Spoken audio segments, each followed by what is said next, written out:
এনসিপির তিনটে অপরাধ। নাম্বার 1, সে জুলাইকে কুক্ষিগত করেছে। ঠিক 71-এ মুক্তিযুদ্ধ যেভাবে আওয়ামী লীগ কুক্ষিগত করেছে, এনসিপি জুলাইকে কুক্ষিগত করেছে। মুক্তিযুদ্ধ করেছে সবাই, আপামর, কৃষক, শ্রমিক, জনতা, জনযুদ্ধ। আওয়ামী লীগ এসে বললো আমি যুদ্ধের মালিক, সাথে দিল্লি সংবিধান লিখে দিল দিল্লি, এইখানে আর একটা বাকশাল কায়েম করে এটা আওয়ামী লীগের গঠনতন্ত্র তারা বানাই ফেললো। জুলাইকে কুক্ষিগত তারা করেছে।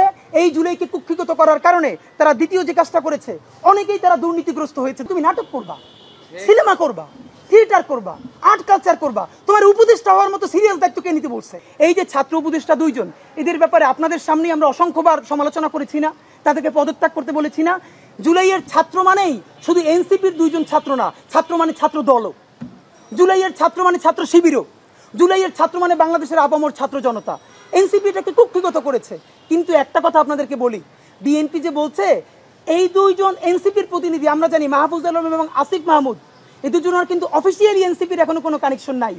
তাহলে তো আমরাও বলতে হয় এই উপদেষ্টাদের মধ্যে মিনিমাম 4 জন আছে যারা বিএনপির প্রার্থী, এই বিএনপির মনোনীত। এবং এর মধ্যে এমন একজন উপদেষ্টা আছে, তিনি সুটকেস গুছিয়ে বসে আছেন কোন সময় ডক্টর ইউনূস ক্ষমতা ছাড়বেন এবং তিনি প্রধান উপদেষ্টা হবেন। এবং বিএনপি যেদিন ক্যাবিনেট যাবে, সরকার গঠন করবে, সেইখানে তিনি আবার গুরুত্বপূর্ণ একটা মন্ত্রী হবেন। এরকম লোক তো আছে। তা আপনারা যদি তাদেরকে এনসিপির মন্ত্রী বলেন, তাহলে বিএনপির মন্ত্রীও তো আছে 5 জন, তাদেরকে পদত্যাগ করাবে কে আমাকে বলেন? নাম্বার 2, এই যে ছাত্র উপদেষ্টাদেরকে পদত্যাগ করাতে চান, ছাত্র উপদেষ্টারা পদত্যাগ করলে এই সরকারের আর 1 সেকেন্ডও কোনো বৈধতা নাই। এই সরকারের একমাত্র বৈধতা তাদের সাথে ছাত্ররা আছে। যদিও এই ছাত্ররা সকল ছাত্র না, প্রাইভেট বিশ্ববিদ্যালয় নাই, নারী নাই, অপরাপর দল নাই, এরপরও তারা যেহেতু ছাত্র নাম নিয়ে গেছে, আমাদের প্রস্তাবনা হলো সেখানে ছাত্রদের শরিকানা বাড়ান। প্রয়োজনে ছাত্র দল থেকে একজন নেন, ছাত্র শিবির থেকে একজন নেন, প্রাইভেট বিশ্ববিদ্যালয় থেকে একজন নেন, নারী ছাত্রীদের মধ্য থেকে একজন নেন। আপনি ছাত্র বাড়ান, কিন্তু আপনি ছাত্রদেরকে পদত্যাগ করতে বলেন কেন? তাহলে এই সরকারের বৈধতা কি? তো বিএনপির ক্ষেত্রে এবং সর্বশেষ আমাদের যেটা, তিনি সরকার স্পষ্ট দেখতে পাচ্ছি, মনে হচ্ছে বিএনপি যেন এখন সেনাবাহিনীর মুখপাত্র। মানে সেনাবাহিনী যেটা অফিসিয়ালি বলতে পারে না, সেইটা এখন বিএনপি বলছে। আমির খসরু মাহমুদ চৌধুরী গতকালকে বললেন, তার মতো প্রাজ্ঞ রাজনৈতিকবিদ, হ্যাঁ সেনাবাহিনীর প্রধান তো এই বক্তব্যটা দিতেই পারে, এটা আবার আপনাকে অ্যাড্রেস করতে হবে? আমরা জানি আপনাদের 111-এর দগদগে স্মৃতি আছে, দিল্লির বিরুদ্ধে যাবার কারণে আপনাদের জীবন নাই হয়ে গেছে। কিন্তু দেখেন, আপনাদের ক্ষতি হবার সাথে সাথে আপনারাই কিন্তু হেরে যান নাই, আপনাদের সাথে সারা বাংলাদেশ সাফার করেছে, আমরা সবাই সাফার করেছি। আমাদেরকে একা করে দিয়ে আপনারা দিল্লির প্রেসক্রিপশনে চলবেন?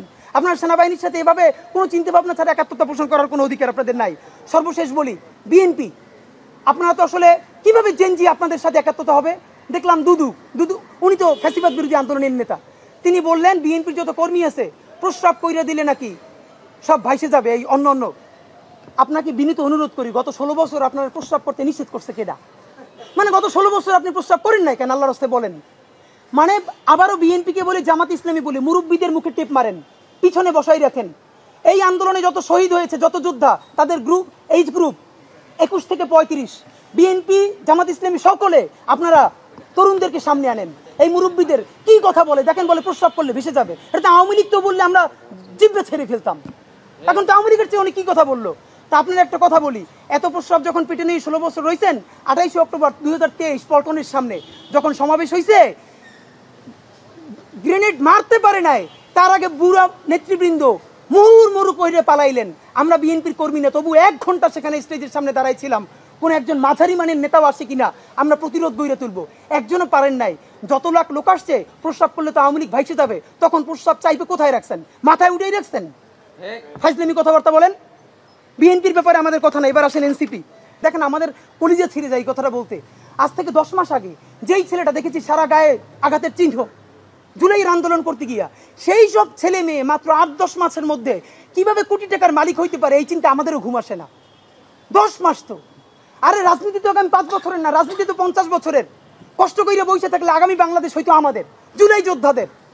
এখন তারা যে দুর্নীতি করলো, তারা তো এই সরকার পড়ে যাওয়ার সাথে সাথে কেউ যাবে দুবাই, যারা ফ্ল্যাট কিনছে, হাউজিং এ প্রজেক্ট করছে, ওইখানে ব্যবসা কিনছে, কেউ যাবে বিদেশ, যারা মাস্টারমাইন্ড হয়েছে। এই লক্ষ লক্ষ জুলাই জনতা কোথায় যাবে? আমাদেরকে যে তোমরা এই জাহান্নামের মধ্যে ফেলাই দেবা, এর দায় কিন্তু ইতিহাসের কাছে দিতে হবে, আল্লাহর কাছে দিতে হবে। নাম্বার 2, আপনাদেরকে বলতে চাই, এই ঐক্য প্রথমত বিনষ্ট করেছে এনসিপি। এই যে জুলাইয়ের বৃহত্তর ঐক্য, কত মানে মনে করে ফেসবুক একটা আছে, আগেও বলছিলাম যে ফেসবুক অ্যাকাউন্ট সব ডক্টর ইউনূসের কাছে জমা থাকবে। মন চাইলে এই পোস্ট দেয়, আধা ঘন্টা পর ডিলিট দেয়, এরপর 3 ঘন্টা পর হিসাবে তো দুঃখ প্রকাশ করে। ভাই, এটা কি বাচ্চা কাচ্চাদের ওই হান্ডি পাতিল খেলা যে ঠিক আছে খেলবো না, হারাই ফেরত দাও, একটু পরে এসে আবার ঠিক আছে খেলা শুরু করি?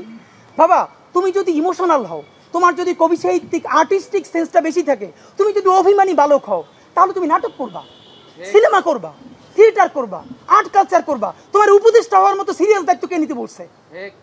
আমরা যখন এটার সমালোচনা করলাম, তাদের ভাই বন্ধুরা আমাদেরকে কিয়ামত করে সমালোচনা করলো। তখন বললাম, ভাই তিনি বিদেশ চলে যাবেন, যেই সব ছেলে মেয়েরা তোমরা দেশে আসো, তোমরা দেশে থাকবা, তোমাদেরকে মানুষ ভালোবাসে। ভাইয়ের রাজনীতি কইরা জনগণের বিরুদ্ধে যাইও না, জনগণের বিপক্ষে গিয়ে ভাইয়ের রাজনীতি করলা। এখন তোমার ভাই তো তবা করছে, তোমরা তবা করবা কার কাছে? এই জন্য ইনসাফের উপরে থাকেন, নিজের বিবেকের উপরে থাকেন, বিবেক কোনোদিন বর্গা দিয়েন না। এবং সর্বশেষ, এই যে নিজেদের ক্ষমতাকে কুক্ষিগত করার জন্য বৈষম্য বিরোধী ছাত্র আন্দোলন, সারা বাংলাদেশের যে ফোর্স ছিল সেটাকে নাই করে দেওয়া হলো। এই যে আপনার আজকে এনসিপি, তারা যদি বৈষম্য বিরোধী ছাত্র আন্দোলনটাকে আরো 6 মাসও টিকেই রাখতো, এই বৈশার পক্ষে দাঁড়াই আমরা আওয়ামী লীগ নিষিদ্ধ করতে পারতাম, জুলাইয়ের ঘোষণাপত্র দিতে পারতাম। কারণ এখানে ছাত্র দল ছিল, শিবির ছিল, সবাই মিলে ছিল। তো নিজের ক্ষমতাকে কুক্ষিগত করার জন্য কি করলা? কতক্ষণ শাহবাগের পক্ষে গেলা, বিপক্ষে গেলা, জামাত, হেফাজত, ইসলামপন্থীদের গাইলাইলা, আবার সরি বললা।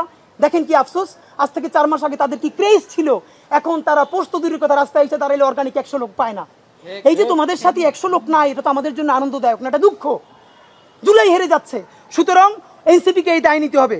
সর্বশেষ আমাদের প্রস্তাবনা বলি, এতক্ষণ সবাইকে বকাঝকা করলাম, সবাইকে বললাম কার কি দায় হয়েছে, কিন্তু জুলাইকে হেরে যেতে দিয়ে যাবেন। আপনাদেরকে একটা কথা বলি, এইবার যদি জুলাই হেরে যায়, আগামী 100 বছর এই দায় বাংলাদেশের জনপদকে বই বেড়াতে হবে। অগণিত মানুষ গুম হবে, খুন হবে, দুনিয়ায় নিউজ করার মতো কেউ থাকবে না। যেই সাংবাদিক বন্ধুরা এই নিউজটা পর্যন্ত করবে, সে মরে গেলে তাকে নিউজ করারও কেউ বাংলাদেশে ঠিক থাকবে না। সুতরাং প্রশ্ন হলো, বাংলাদেশ বেঁচে থাকবে কি থাকবে না? জুলাই বেঁচে থাকলে বাংলাদেশ থাকবে, জুলাই না থাকলে বাংলাদেশ থাকবে না। এই পক্ষে দাঁড়াইতে গিয়ে যদি এনসিপি তো গন কেস, এনসিপি নিয়ে আর কথা বলে কোনো লাভ নেই। যদি আমাদেরকে বিএনপির বিরুদ্ধে দাঁড়াইতে হয়, জামাতের বিরুদ্ধে দাঁড়াইতে হয়, আমরা সমস্ত জুলাই জনতা নিয়ে আবার মাঠে নামবো। কিন্তু সাবধান, দিল্লিকে নতুন করে আমরা ফিরে আসতে দিব না। আপনাদেরকে জানাই আমাদের সুনির্দিষ্ট প্রস্তাবনা, এই সরকারকে মাত্র 3টে ম্যান্ডেট নিয়ে আগামী কয়েকদিন টিকে থাকতে হবে। ডক্টর ইউনূস, আপনি মনে চাইলেই পদত্যাগ করতে পারবেন না, কারণ আপনাকে ম্যান্ডেট দিয়েছে যে শহীদের পরিবার, আপনি শহীদ পরিবারের সাথে বসেছেন। বিএনপি বলুক, সেনাবাহিনী বলুক, সেনাবাহিনী আপনাকে সহযোগিতা যদি না করে, সেই দেশ সেনাবাহিনীর থাকবে। সেনাবাহিনী, আপনাদের প্রতি বিনীত অনুরোধ, আপনারা পাকিস্তানপন্থী সেনাবাহিনী হওয়ার চেষ্টা করেন। দেখেন, পাকিস্তান সেনাবাহিনী বেশি বেশি ইন্টারফেয়ার করার কারণে পাকিস্তান রাষ্ট্রটা দাঁড়ায় নাই, রাষ্ট্র হিসেবে ফাংশন করতে পারে না। আপনারা আল্লাহরও আস্তে আপনার ইনস্টিটিউশন ডেভেলপ করেন, আপনার পৃথিবীর প্রফেশনাল শ্রেষ্ঠ আর্মি হন, কিন্তু আপনার রাজনৈতিক স্টেক নেওয়ার চেষ্টা করেন না। ডক্টর ইউনূস সাহেব, আপনার কোনো এখতিয়ারই নাই পদত্যাগ করার, কারণ আপনাকে বসিয়েছে 1500-র অধিক শহীদ পরিবার, আপনাকে বসিয়েছে অগণিত অন্ধ পঙ্গু জুলাই যোদ্ধারা। সুতরাং আপনাকে বসিয়েছে যারা, আপনাকে ছাড়তেও বলবে তারা, আর কেউ আপনাকে ছাড়ার এখতিয়ার নাই। বাংলাদেশে শুধু আপনাকে গার্ডিয়ান মেনে আমরা এই পর্যন্ত রাজপথে পড়ে আছি। আপনি বিদেশ চলে যাবেন, আমরা যাব কোথায়? আপনি যদি পদত্যাগ করতেই চান, তাহলে বাংলাদেশের সমস্ত জুলাই যোদ্ধাদের নিরাপত্তা দিয়ে পদত্যাগ করতে হবে। তার আগে পদত্যাগ করে আপনি যমুনা থেকে বের হইতে পারবেন না, আমরা বলে দিলাম। যদি আমাদেরকে আবারও রাজপথে দাঁড়ান লাগে, আপনি গৃহযুদ্ধ শুরু হয়ে যাবে দেশে। আপনি কি বলেন? আপনি পদত্যাগ করতে পারবেন না, আপনাকে পদত্যাগ করা লাগবে না, আমরা বিদায় দিয়ে দেবো। 3টে কাজ। নাম্বার 1, অতি দ্রুত জুলাই গণহত্যার বিচার সম্পন্ন করতে হবে। নাম্বার 2, মৌলিক সংস্কার, নারী সংস্কার। আরে ভাই, নারী সংস্কার করছেন, তাহলে কৃষি সংস্কার কই, আইনি সংস্কার কই? এই যেগুলো পরে করলে চলবে, এগুলো একটাও কোনো দরকার নাই।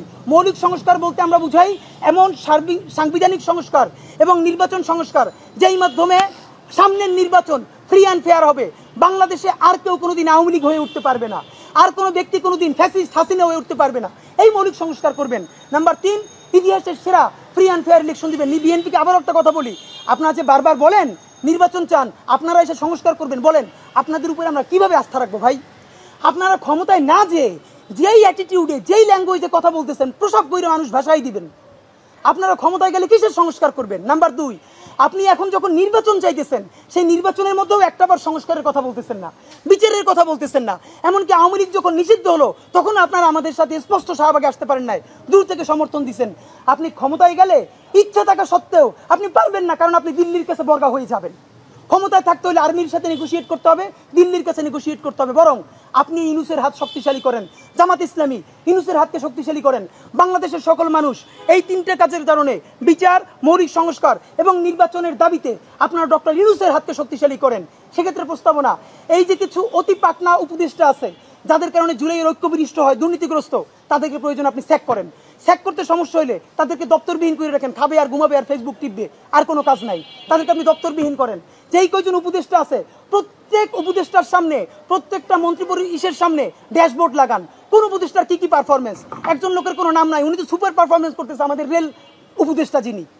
এবারে বিদ্যুৎ নিয়ে, জ্বালানি নিয়ে আমাদের সকল ঋণ প্রায় পরিশোধ হয়ে গেছে। তোমাদের আমরা দেখতে চাই প্রত্যেক উপদেষ্টার একটা করে ড্যাশবোর্ড থাকবে, কে বেশি ফেসবুক চালায়, কে বেশি কথা বলে, আর না কে বেশি কাজ করে, এটা জনগণ দেখতে চায়। আপনি ড্যাশবোর্ড তৈরি করেন। এবার আমাদের সুনির্দিষ্ট প্রস্তাবনা, আগামী এই 3 দাবিতে অতি দ্রুত বিচার, মৌলিক সংস্কার এবং নির্বাচনের দাবিতে আমরা আপনাদের মাধ্যমে আবারও জাতীয় সরকার দাবি করছি। এই জাতীয় সরকার BNP, Jamaat Islami, AB party, ইসলামী আন্দোলন, অধিকার পরিষদ থেকে শুরু করে এনসিপি, অবশ্যই ফ্যাসিবাদ বিরোধী সকল শক্তিকে, রাজনৈতিক শক্তিকে নিয়ে আপনি জাতীয় সরকার করেন। এই সরকারের মেয়াদ কতদিন হবে? ডক্টর ইউনূস বলেছেন সর্বোচ্চ জুন মাস পর্যন্ত। ইলেকশন তো এর আগে আমরাও প্রত্যাশা করি, তাহলে সেটাও 10 মাস। আপনারা যদি পারেন নিজেরা বসে আরও আগে করেন, কিন্তু আগামী 10 মাস হোক, সর্বোচ্চ আগামী জুন মাস হোক। এই একটা বছর এখনো জাতীয় সরকার করার মেয়াদ ফুরিয়ে যায় নাই। এই ক্ষেত্রে যদি বিএনপি অসহযোগিতা করে তাহলে বিএনপিকে জাতির কাছে জবাবদিহিতা দিতে হবে। জামাত যদি অসহযোগিতা করে জামাতকে দিতে হবে। বরং এইটা আমরা বিএনপিকে অনুরোধ করবো, আজকে বিকেলে বিএনপি এবং জামাতের সামনে প্রধান উপদেষ্টা বসবেন। যেহেতু আগে বারবার বলা হয়েছে জাতীয় সরকার বিএনপি করতে চায় নাই, তো আজকে বিএনপিকে বললাম প্লিজ আজকে আপনারা ডক্টর ইউনূসকে বলেন ঠিক আছে আগামী 1 বছরের জন্য আপনি জাতীয় সরকারের ঘোষণা দেন, বিএনপি তাদের লোক দিবে, জামাত ইসলামী তাদের লোক দিবে। আগামী 1 বছর আমরা তাদের মাধ্যমে এই 3টে কাজ করতে চাই, বিচার, মৌলিক সংস্কার এবং নির্বাচন। যদি জাতীয় সরকার কোনোভাবে সম্ভবই না হয় তাহলে দ্বিতীয় প্রস্তাবনা হলো আপনি জাতীয় ঐক্য কাউন্সিল করেন। এই জাতীয় ঐক্য কাউন্সিলের প্রধান থাকবেন ডক্টর ইউনূস, আর এখানে সদস্য থাকবেন প্রত্যেক রাজনৈতিক দল থেকে একজন। এটার সাংবিধানিক মর্যাদা হবে ক্যাবিনেট, আমাদের যে মন্ত্রী পরিষদ বা উপদেষ্টা পরিষদ সেটার সমান। তারা মন্ত্রী হবেন না, তারা উপদেষ্টা হবেন না, কিন্তু এই উপদেষ্টা পরিষদের ওয়াচডগ হিসেবে কাজ করবেন। তারা প্রত্যেকটা ব্যাপারে কথা বলতে পারবেন। আইদার জাতীয় সরকার করেন অথবা আপনারা দ্রুত জাতীয় ঐক্য কাউন্সিল করেন। এই দুইটা যদি করতে না পারেন, আবারও বলি, সামনে যদি ডক্টর ইউনূস কোনো সমাধান না করে, অ্যাটলিস্ট বিচার না করে, মৌলিক সংস্কার না করে সে চলে যায় অথবা নির্বাচনের দিকে চায়, অবিসম্ভাবীভাবে দেশে গৃহযুদ্ধ কিন্তু লাগবে। সেই গৃহযুদ্ধে আমরা সবাই কিন্তু খুব করুণ অবস্থা হবে, দেশের স্বাধীনতা সার্বভৌমত্ব হুমকির মুখে পড়বে। তার প্রধান দায়, আবারও বলছি, এই রাজনৈতিক দলগুলোর নিতে হবে এবং বাংলাদেশ সেনাবাহিনীর নিতে হবে। আপনারা জানেন আগামীকালকে শাহবাগে জুলাই ঐক্য যে সমাবেশ ডেকেছে, সেই জুলাই ঐক্যের আমরাও গুরুত্বপূর্ণ পার্ট, ইনকিলাব মঞ্চ, আমরাও সেই সমাবেশে অংশগ্রহণ করব। সারা দেশের মানুষকে জুলাই ঐক্যের আগামীকালকে শাহবাগে সমাবেশে আসতে অনুরোধ করতেছি। আমরা পরশু থেকে 1 সপ্তাহব্যাপী জুলাই ঘোষণাপত্র তৈরির জন্য আবার ইনকিলাব মঞ্চ নতুন করে সপ্তাহব্যাপী জনসংযোগ শুরু করবে। আগামী সোমবার থেকে আমরা সপ্তাহব্যাপী জনসংযোগ করব, ঠিক আওয়ামী লীগ নিষিদ্ধের ব্যাপারে যেরকম করেছি, এখন সপ্তাহব্যাপী হাজার হাজার লিফলেট নিয়ে আপামর জনসাধারণের কাছে যাব জুলাই ঘোষণাপত্র।